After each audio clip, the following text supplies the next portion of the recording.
Hi friends, welcome to Aarthi world. இன்றைக்கி நம்ம பண்ண போகிறது ஒரு சிம்பிள் அண்ட் சூப்பர் குழம்பு ரெசிபி. மோர் குழம்பு பண்ண போகிறோம். நான் இன்றைக்கி வடை போட்டு மோர் குழம்பு செய்ய போகிறேன்.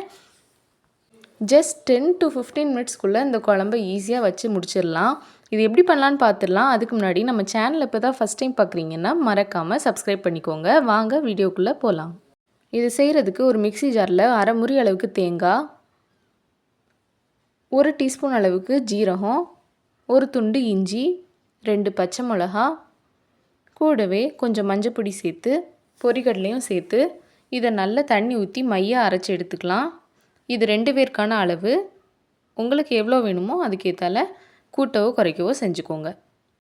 அடுத்து 1 கப் அளவுக்கு தயிரை உர ஊற்றி வச்சுருக்கேன். இதை நம்ம மோர் ஆக்கிக்கலாம். உங்களுக்கு வேணும்னா கொஞ்சம் தண்ணியும் சேர்த்து அதை நல்லா கடைஞ்சி எடுத்துக்கோங்க. உங்களுக்கு குழம்பு கொஞ்சம் கட்டியாக வேணும்னா தண்ணி சேர்க்க வேண்டாம், வெறும் தயிரை மட்டும் நல்லா கடைஞ்சி எடுத்துக்கலாம். அடுத்து ஒரு கடாய் எடுத்துக்கலாம். கடாயில் கொஞ்சம் எண்ணெய் சேர்த்துக்கிறேன். எண்ணெய் காஞ்சதும் கடுகு உளுந்து சேர்த்துக்கலாம். மோர் குழம்புக்கு கோவக்காய் பொரியல், கத்திரிக்காய் பொரியல், வெண்டைக்காய் பொரியல், வாழைக்காய் ஃப்ரை இது எல்லாமே சூப்பர் காம்பினேஷனாக இருக்கும். கடுகு வெடித்ததும் 2 மிளகாய் வத்தல் சேர்த்துக்கலாம். கூடவே ஒரு பெரிய வெங்காயம், கொஞ்சம் கருவேப்பிலை சேர்த்துக்கலாம். வெங்காயம் ஆப்ஷனல் தான், உங்களுக்கு வேணும்னா சேர்த்துக்கோங்க. வெங்காயம் கொஞ்சம் கண்ணாடி பதம் ஆகிற வரை வதக்கி விட்டுக்கலாம். அடுத்து அரைச்சி வச்சிருந்த தேங்காய் பேஸ்ட்டை உள்ளே சேர்த்துக்கலாம். இது கூடவே ஒரு அரை கிளாஸ் அளவுக்கு தண்ணி சேர்த்துக்கோங்க.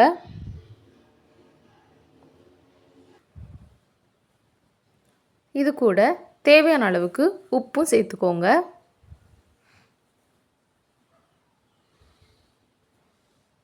இது ஒரு தடவை கலந்து விட்டுக்கலாம்.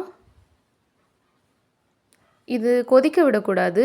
லைட்டாக கொதிக்கிற மாதிரி வரும்போதே அடுப்பை ஆஃப் பண்ணிடலாம். அடுப்பை ஆஃப் பண்ணிவிட்டு நம்ம கடைஞ்சி வச்சிருந்த மோரை உள்ளே சேர்த்துக்கலாம்.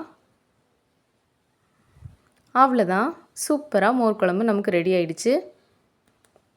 இது நான் இன்றைக்கி வடை சேர்க்க போகிறேன். உங்களுக்கு எந்த தண்ணிக்காய் வேணும்னாலும் சேர்த்துக்கலாம். தண்ணிக்காய் சேர்க்க போகிறீங்கன்னா அதை தனியாக வேக வச்சு எடுத்து கடைசியாக இறக்கும்போது சேர்த்துக்கோங்க. இல்லைன்னா நீங்கள் மாம்பழம் கூட சேர்த்துக்கலாம்.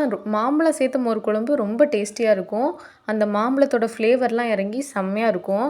இதை கண்டிப்பாக உங்கள் வீட்டில் ட்ரை பண்ணி பாருங்கள். உங்களுக்கு இந்த வீடியோ பிடிச்சிருந்துச்சின்னா லைக் பண்ணுங்கள், ஷேர் பண்ணுங்கள், கமெண்ட் பண்ணுங்கள். மறக்காமல் சப்ஸ்கிரைப் பண்ணிக்கோங்க. Thank you. Have a good day.